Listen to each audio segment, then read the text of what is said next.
Eyes of Islam 24 news لا رہا ہے خصوصی ٹرانسمیشن رحمت رمضان پاکستان، جس میں ہم آپ کو ملوائیں گے پاکستان کے نامور نعت خواں، مفتیان اکرام اور دیگر خصوصی مہمانوں سے، اور سمیٹیں گے رمضان کی رحمتیں اور برکتیں۔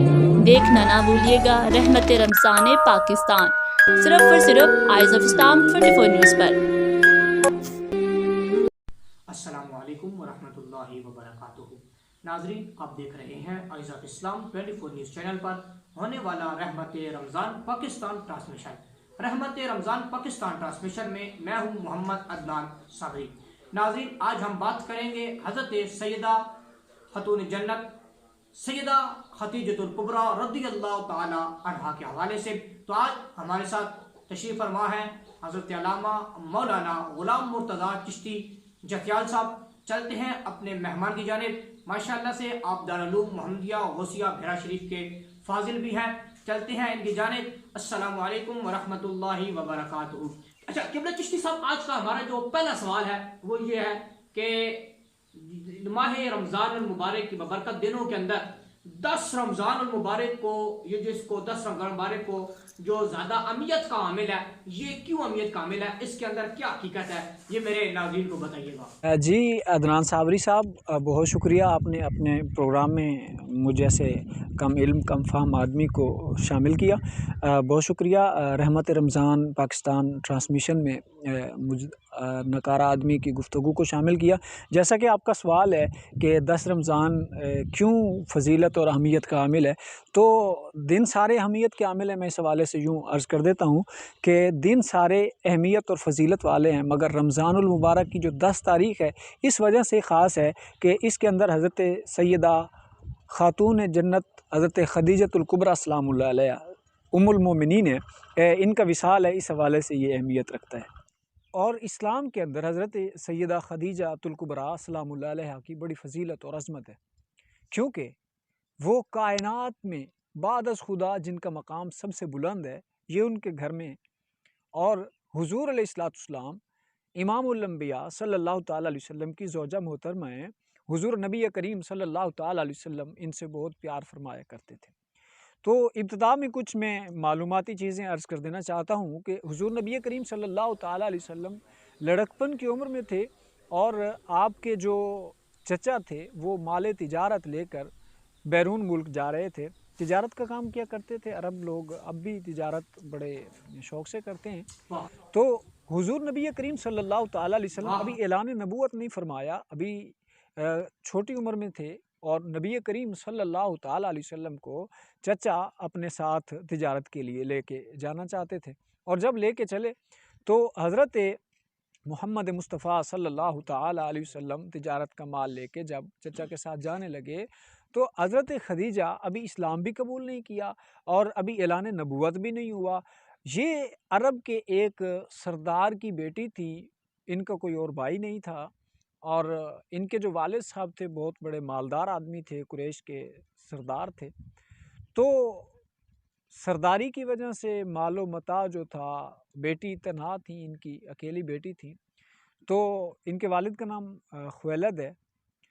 تو حضرت سیدہ خدیجۃ الکبریٰ سلام اللہ علیہ جب انہوں نے اپنا مال دے کے بھیجنا چاہا تو حضور علیہ السلام کا جب ان کا ایک غلام بھی تھا خدیجہ کا، تو یہ مال تجارت لے کے حضور صلی اللہ تعالیٰ علیہ وسلم اور حضور کے چچا یہ روانہ ہوئے، تو ان کا ایک غلام بھی ساتھ تھا۔ ساتھ یہ کہا گیا تھا کہ آپ نے دیکھنا ہے کاروبار میں ایمانداری کے ساتھ تک ہے اور لین دین کے ساتھ تک ہے۔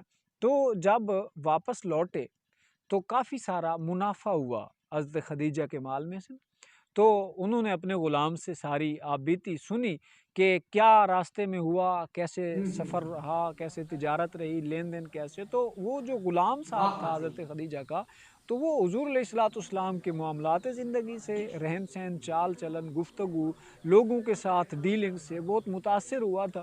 تو اس نے سارا حال خدیجۃ الکبریٰ سلام اللہ علیہ کو بتایا، تو حضرت خدیجہ بھی بہت متاثر ہوئی۔ انہوں نے دیکھا آ کے حضور علیہ السلام کا جب دیدار کیا تو ان کے حسن پہ بھی فریفتہ ہو گئیں۔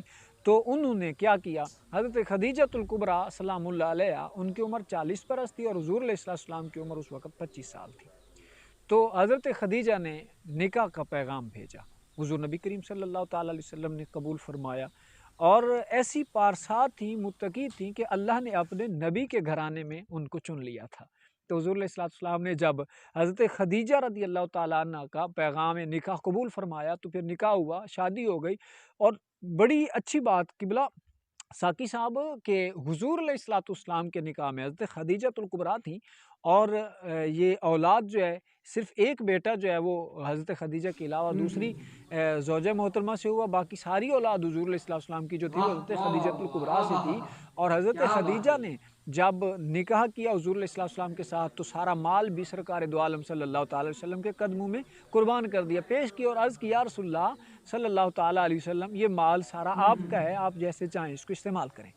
اور حضور علیہ السلام نے اعلان نبوت فرمایا تو سب سے پہلے خواتین میں، بہت جنرل نالج کی بات ہے کہ خواتین میں سب سے پہلے جو اسلام لانے والی ہیں وہ حضرت سیدہ خدیجہ الکبریٰ سلام اللہ علیہ ہیں۔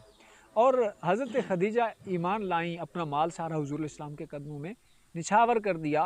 حضور نبی کریم صلی اللہ تعالیٰ علیہ وسلم کے اوپر جب مال سارا نچھاور کر دیا، سرکار دو عالم صلی اللہ تعالیٰ علیہ وسلم نے وہ مال کہاں خرچ کیا؟ دین کی راہ میں، اسلام کی ترویج کے لیے۔ حضور علیہ السلام فرماتے ہیں، حدیث پاک ہے، نبی علیہ السلام ارشاد فرماتے ہیں کہ اتنا مال کسی کا بھی مجھے اس نے فائدہ نہیں دیا جتنا مال خدیجہ کا اس نے مجھے فائدہ دیا ہے۔ اور حضور نبی کریم صلی اللہ تعالیٰ علیہ وسلم اپنی ان زوجہ محترمہ حضرت خدیجہ الکبریٰ سلام اللہ علیہ سے بے انتہا پیار فرمایا کرتے تھے۔ حضرت عائشہ صدیقہ یہ بھی حضور کی زوجہ محترمہ ہیں، امہات المومنین میں سے ہیں، ام المومنین ہیں۔ حضرت عائشہ فرماتی ہیں کہ نبی علیہ السلام حضرت خدیجہ کے وصال کے بعد جب بھی کوئی سامان گھر میں لاتے، جب کوئی گوشت پکتا تو حضور علیہ السلام فرماتے کہ خدیجہ کا حصہ بھی نکالیے، اور پھر حضرت خدیجہ کے حصے کا جو ہوتا تھا وہ حضور علیہ السلام حضرت خدیجہ کی سہیلیوں کے گھر جا کے دیتے تھے۔ اب دیکھیے پیار کتنا تھا، محبت کتنی تھی۔ حضرت عائشہ صدیقہ فرماتی ہیں کہ حضور علیہ السلام اکثر مرتبہ حضرت خدیجہ الکبریٰ کی محبت کی مثالیں دیا کرتے تھے، اور حضور صلی اللہ علیہ وسلم کو جو حضرت خدیجہ سے پیار تھا وہ حضور بیان فرمایا کرتے تھے۔ حضرت خدیجہ الکبریٰ سلام اللہ علیہا پہلی خاتون اسلام کے اندر، اور حضور علیہ السلام کی پہلی زوجہ ہے۔ اور بڑی کمال کی بات یہ ہے جناب کہ حضرت خدیجہ الکبریٰ سلام اللہ علیہا جب تک حضور علیہ السلام کے نکاح میں تھی، زندہ حیات تھی، تو حضور نے کوئی اور شادی نہیں کی۔ آپ کے وصال کے بعد پھر سرکار دو عالم صلی اللہ تعالیٰ علیہ وسلم نے شادیاں کی ہیں۔ ازواج مطہرات کی تعداد ایک روایت میں 9 تک ہے، ایک میں 11 تک ہے۔ تو حضرت خدیجہ الکبریٰ سلام اللہ علیہا جو ہیں انہوں نے اپنا مال سارا اپنے شوہر نامدار کے قدموں پہ قربان کر دیا۔ اب یہاں ایک میں نقطہ دینا چاہتا ہوں، کیونکہ ہمارا پروگرام بہت ساری خواتین بھی سنیں گی، بیٹیاں ہماری بہنیں بھی سنیں گی، اور نوجوان بھی سن رہے ہوں گے۔ تو سنیے، نبی علیہ السلام نے، اب یہ جو گفتگو میں نے کی اس میں سے میں نتیجے اخذ کر کے آپ کی خدمت میں پیش کرنا چاہتا ہوں۔ جو ازدواجی زندگی گزار رہے ہیں اور نوجوان جن کی اب شادیاں ہوں گی، ازدواجی زندگی میں وہ داخل ہوں گے، اللہ تعالیٰ سب کنواروں کی شادیاں کروا دے، میں اس پروگرام میں یہ بھی دعا کروں گا۔ اور جن کی شادیاں ہیں، ازدواجی زندگی گزار رہے ہیں، دیکھیں نبی علیہ السلام اپنی زوجہ سے کتنا پیار فرمایا کرتے تھے۔ حضور علیہ السلام ان کی محبت کی مثالیں دیتے، ان کی محبت کا تذکرہ فرمایا کرتے، تو آپ بھی کیا کریں۔ تو جو خواتین سن رہی ہیں ان کے لیے درس کیا ہے، وہ اپنا مال، اپنا سارا کچھ اپنے شوہر پہ قربان کریں، کیونکہ حضرت خدیجہ الکبریٰ سلام اللہ علیہا نے سارا مال اپنے آقا نامدار صلی اللہ تعالیٰ علیہ وسلم، اپنے شوہر نامدار امام الانبیاء صلی اللہ تعالیٰ علیہ وسلم کے قدموں پہ قربان کر دیا۔ تو یہ محبت کا ایک رشتہ ہے۔ کوشش کریں کہ ازدواجی زندگی میں محبت قائم رکھیں، ایک دوسرے کی عزت کا خیال رکھیں، ایک دوسرے کی مال کی حفاظت کریں، تو اس سے زندگی جو ہے وہ خوبصورت بنتی ہے، گھر جنت بنتے ہیں۔ اگر آپ چاہتے ہیں کہ گھر جنت بنے تو ازدواجی زندگی میں نبی علیہ السلام کی سیرت طیبہ کو فالو کریں۔ اور خواتین جو ہیں حضرت خدیجہ الکبریٰ، حضرت عائشہ صدیقہ، حضور کی ازواج مطہرات اور سیدہ خاتون جنت سیدہ فاطمہ الزہرا سلام اللہ علیہ، ان کو اپنا جو ہے اپنی زندگی میں ان کی زندگی کو، ان کی سیرت کو اپلائی کریں، تو انشاءاللہ گھر جو ہے وہ جنت بنیں گے۔